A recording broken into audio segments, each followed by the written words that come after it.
Hello बच्चों, welcome to our channel learn by heart. So आज हम पढ़ेंगे स्टैंडर्ड 7 का chapter 9 direct and inverse proportion.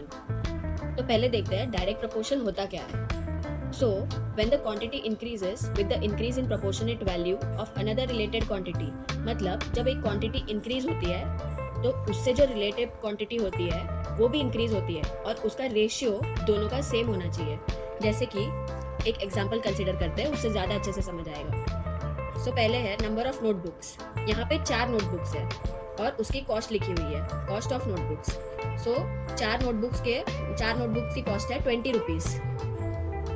वैसे ही अगर नंबर ऑफ नोटबुक्स बढ़ जाते हैं, जैसे कि 4 से 7 हो गया, तो ऑब्वियस है कि उसकी कॉस्ट भी बढ़ जाएगी। जैसे 4 नोटबुक्स की 20 रुपीज़ हो गई, वैसे ही 7 नोटबुक्स की 35 रुपीज़ हो जाएगी। सपोज उससे आगे भी अगर नंबर ऑफ नोटबुक्स 10 हो गए तो उसकी कॉस्ट हो जाएगी 50 रुपीज़। सो यहाँ पे हम देखेंगे कि दोनों क्वांटिटीज का रेशियो सेम होना चाहिए। जैसे कि 4 1 एंड 4 5। सो अपना रेशियो हो जाता है 1/5। वैसे ही अगर आप देखेंगे 7 और 35, तो 7 1 एंड 7 5। तो इससे ये पता चलता है कि रेशियो दोनों क्वांटिटीज के कांस्टेंट होने चाहिए। जैसे आप आगे देखेंगे 10 और 50 है, तो इसका रेशियो भी 10 1 एंड 10 5 1:5 ही होगा। इसका रेशियो भी 1:5 ही होगा। सो इससे पता चलता है कि कॉस्ट ऑफ नोटबुक्स जब इंक्रीज होती है वो तब इंक्रीज होगी जब नंबर ऑफ नोटबुक्स बढ़ेंगी। वैसे ही उल्टा भी हो सकता है। अगर आप ये समझ गया सबको कि जब आप देखोगे नंबर ऑफ नोटबुक्स इंक्रीज हो रहे हैं तो उसका कॉस्ट भी इंक्रीज होगा। सिमिलरली जैसे ये दोनों इंक्रीज हो रहा है, जैसे ये डिक्रीज भी हो सकता है। सपोज नंबर ऑफ नोटबुक्स 2 हो गए, तो यहाँ पे आपने देखा था कि 4 नोटबुक्स का कॉस्ट था 20 रुपीज़, मतलब एक नोटबुक का कॉस्ट है 5 रुपीज़। तो वैसे ही इसका कॉस्ट हो जाएगा, 2 नोटबुक्स का कॉस्ट हो जाएगा 10 रुपीज़। तो अब स्टार्ट करते हैं प्रैक्टिस सेट 37, जिसका फर्स्ट सम है If 7 kg of onions cost ₹140, how much must we pay for 12 kg of onions? इसका मतलब है कि अगर 7 kg of onions की कॉस्ट है 140 रुपये, तो 12 kg of onions का कितना होगा?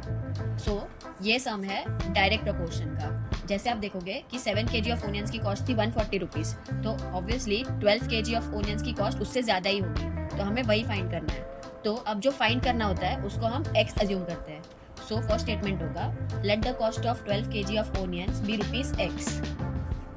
उसके बाद हमें बताना पड़ेगा कि डायरेक्ट प्रपोर्शन है या inverse proportion. So the next sentence will be the weight of onions and its cost are in direct proportion. अगर जैसे जैसे केजी बढ़ेगी वैसे वैसे ही उसका कॉस्ट बढ़ेगा।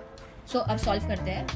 तो 7 kg का कॉस्ट था 140 रुपीज़ और 12 kg का हमने अज्यूम किया था x है। तो अब 7/12 इज इक्वल्स टू 140/x। तो अब हम इसे क्रॉस मल्टीप्लाई करेंगे, तो हो जाएगा 7 इंटू x और ये हो जाएगा 140 इंटू 12। अब x को अकेला रखेंगे और 7 मल्टीप्लीकेशन में है तो वहाँ जाके वो डिवाइड हो जाएगा। तो अब स्टार्ट करेंगे 140 इंटू 12/7। अब ये 7 और 140 ये दोनों भी एक ही टेबल में आते हैं, तो 7 1 एंड 7 20 140। अब x के साथ क्या बचा? x equals to 20 into 12। So 12 2 24 and 0। So x की वैल्यू हो जाएगी 240 रुपीज़। सो यहाँ पे पता चलता है कि the cost of 12 kg onions is ₹240। अब जाते हैं सेकेंड सम पे। सेकेंड सम है if ₹600 can buy 15 bunches of cattle feed, how many bunches of cattle feed can ₹1280 buy? इसका मतलब है अगर 600 रुपये में तुम 15 bunches ऑफ कैटल फीड ले सकते हो, तो ₹1280 में तुम कितने बंचेस कैटल फीड ले सकते हो? ये सेम है जैसे फर्स्ट सम हमने सॉल्व किया था। तो लेट अस सॉल्व दिस। सो पहले हम कंसिडर करेंगे जो ढूंढना होता है उसको हमेशा x कंसिडर करते हैं। So let ₹1280 can buy x bunches of cattle feed.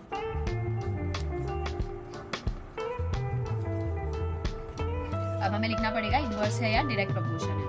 So the cost of cattle field and number of bunches of cattle field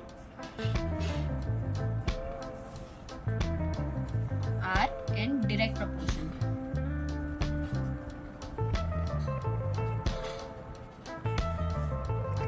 तो अब हम सॉल्व करते हैं। अब 600 रुपीज़ में हम ले पा रहे थे 15 कैटल फील्ड, वैसे ही 1280 में हम कितने ले पाएंगे, दैट इज x।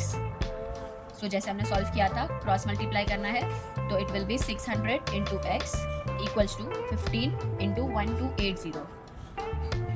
अब 600 मल्टीप्लीकेशन में है के साथ, x को अकेला रखेंगे एंड 15 इंटू 1280 ये 600 आ जाएगा डिवीजन में। अब हम इसको सॉल्व करते हैं।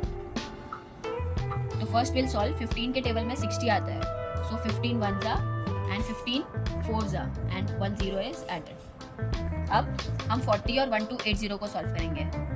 ये 0 कैंसिल हो जाएगा, 4 को डिवाइड करेंगे 128 से, तो इसका आएगा आंसर आएगा 4 3 जा 12 एंड 4 2 जा 8, दैट इज 32।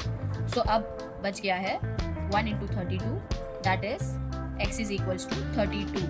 मतलब ₹1280 में हम बाय कर सकते हैं 32 कैटल फील्ड्स। सो हम लिख देंगे 32 cattle field can be bought from ₹1280। तो अब चलते हैं थर्ड सम पे। थर्ड सम में है, for 9 cows 13 kg 500 grams of food supplement are required every day in the same proportion, how much will be needed for 12 cows। जैसे कि 9 cows के लिए 13 kg 500 grams का फूड लगता है हर रोज, वैसे ही सेम प्रपोर्शन में 12 cows के लिए कितना लगेगा। तो ये भी एग्जांपल है डायरेक्ट प्रपोर्शन का। तो अब हम सॉल्व करते हैं। जो x लेना होता है उसको पहले लिखते हैं। Let 12 cows need x kg of food supplement।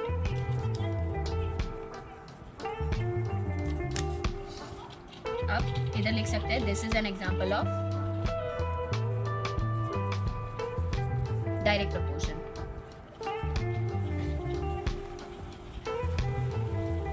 अब हम सॉल्व करते हैं। अब यहाँ आप देखोगे कि 9 काउस के लिए हमने यूज किया था 13 kg 500 ग्राम्स, तो इसको हम लिख सकते हैं 13.5। वो कैसे आया वो मैं यहाँ बता देती हूँ। जैसे कि 1 kg is equals to 1000 grams, तो यहाँ पे हमें आंसर केजी में ही चाहिए, तो हम उसे कन्वर्ट कर लेंगे ग्राम्स को केजी में। So will write 13 kg 500 grams, इसको हम लिख सकते हैं 13,500। जैसे कि 1 kg का हो गया 1000, तो वैसे ही 13,500 ये हो गया ग्राम्स में। अब जब कन्वर्ट करना होता है तो इसको हम क्या करते हैं, 13,500 डिवाइड बाई 1000, तो ये हो जाता है केजी में। तो इसका आंसर है, जैसे कि ये 3 0 है, तो 1 2 3, सो ये हो जाता है 13.5 kg। ओके, सो अब 9 काउस के लिए 13.5 kg का फूड सप्लीमेंट लगता है, तो वैसे ही 12 काउस के लिए कितना, सो दैट इज x। अब हम सॉल्व करेंगे 9 into x, cross multiply 13.5 into 12, x अकेला 13.5 इंटू 12 अपॉन 9, मल्टीप्लीकेशन का डिवीजन। सो 9 को कर सकते हैं 3 से, 3 3 जा 9, 3 4 जा,